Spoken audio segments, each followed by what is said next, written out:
Hello students, welcome to Yuba Max 10th standard max chapter 2 unit exercise 10th question in the video la paakalam.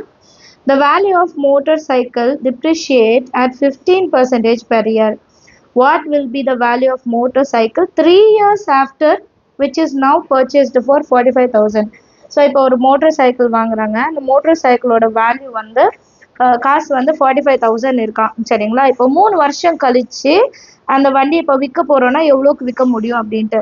And இதில் கொடுத்துருப்பாங்க பாருங்க, motor cycle depreciate at அப்படின்னா இப்போ நம்ம ஒரு வண்டி ஃபோன்லாம் வாங்குறோம்னா வாங்குற விலைக்கு திருப்பி விற்க முடியாது. ஒரு வருஷத்துக்கும் ஒரு பர்சன்டேஜ் ஆஃப் அமௌண்ட் அதில் குறைச்சி தான் நம்ம விற்க முடியும் இல்லையா. ஸோ அது எவ்வளோ கொடுக்குறாங்கன்னா 15% அப்படின்னு கொடுத்துருக்காங்க. ஸோ சொல்யூஷனில் ஃபஸ்ட்டு டேர்ம்ன்றது இங்கே ஏவை குறிக்கும் இல்லையா, நம்ம ஃபஸ்ட் டேர்ம் ஏ எடுக்கிறோம் இல்லையா. That is equal to initial value, இப்போ வந்து வண்டி எவ்வளோ காசுக்கு வாங்கியிருக்கோம் அதுதான் initial value of the motor cycle. இது வந்து ஃபஸ்ட்டு டேர்ம் ஏவோடது. அடுத்தது நம்ம காமன் ரேஷியோ எடுக்கணும். ஏன் ரேஷியோனா நமக்கு வந்து இது ஏபி சீரீஸில் வராது, ஜிபி சீரீஸில் தான் காமன் ரேஷியோ தான் எடுத்துகிட்டு போகிறோம். Common ratio is equal to 1 minus r by 100. நம்ம வந்து இந்த எஸ்ஐ நம்ம வந்து சிம்பிள் இன்ட்ரெஸ்ட் அமௌண்ட் எல்லாம் படிச்சிருப்போம் இல்லையா, அதில் இந்த ஃபார்முலா வந்து நம்ம படிச்சிருப்போம். Where r is equal to rate of depreciation, depreciated value for 3 இயர்ஸ்ன்னு சொல்லியிருக்காங்க. அப்போ என்னோட வேல்யூ வந்து 3 இயர்ஸ். இப்போ லாஸ்ட்டாக நமக்கு 4th டேர்ம் தான் வேணும், 3 வருஷம் முடிஞ்சிருச்சு இல்லையா. அப்போது 4th டேர்ம் இன் ஜிபி என்ன, அதை தான் நம்ம வந்து கண்டுபிடிக்கணும். ஸோ இதோட ஃபார்முலா என்ன இருக்குன்னா a into r power n minus 1. கரெக்டாக ஜென்ரலாக என்னது a into r power n minus 1.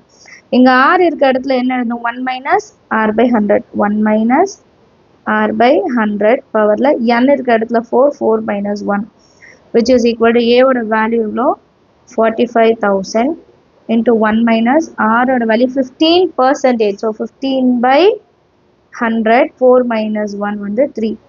இப்போ நெக்ஸ்ட் லைனில் வந்து 45,000 into 100 ones are 100 minus 15.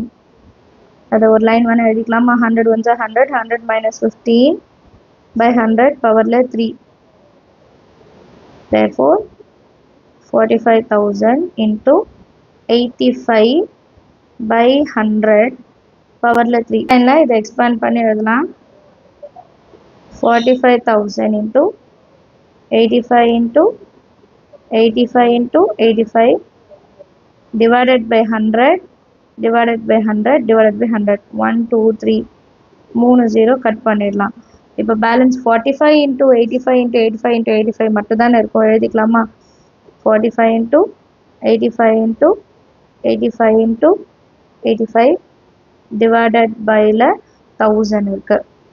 So இது எல்லாத்தையும் மல்டிபிள் பண்ணோன்னா 27635625 ஆன்சர் வரும். அண்ட் டிவைடட் பையில் 1000 இருக்கு. டிவைடட் பையில் 1000னா 3 நம்பர் தள்ளி பாயிண்ட் வைக்கணுமா. ஸோ விச் இஸ் ஈக்குவல் 27635.625 வரும். இப்போ இதை நம்ம ரவுண்ட் ஆஃப் பண்ணுறோன்னா பாயிண்ட்டுக்கு அப்புறம் 6 இருக்கு. அப்போ இந்த 5 6 மாற்றிடலாம், 27636 அப்படின்னு மாற்றிடலாம் சரிங்களா. அந்த ருபீஸ் சிம்பிள் கண்டிப்பாக போட்டிருக்கணும். அண்டர்ஸ்டாண்ட் ஆஃப் த சம் ரொம்ப ஈஸி தான், கால்குலேஷன் மட்டும் மல்டிபிள் பண்ணிடுங்க. ஏதாவது டவுட் இருந்தால் மறக்காம கமெண்ட் செஷனில் கேளுங்க. தேங்க்யூ ஸோ மச் ஃபார் வாட்சிங்.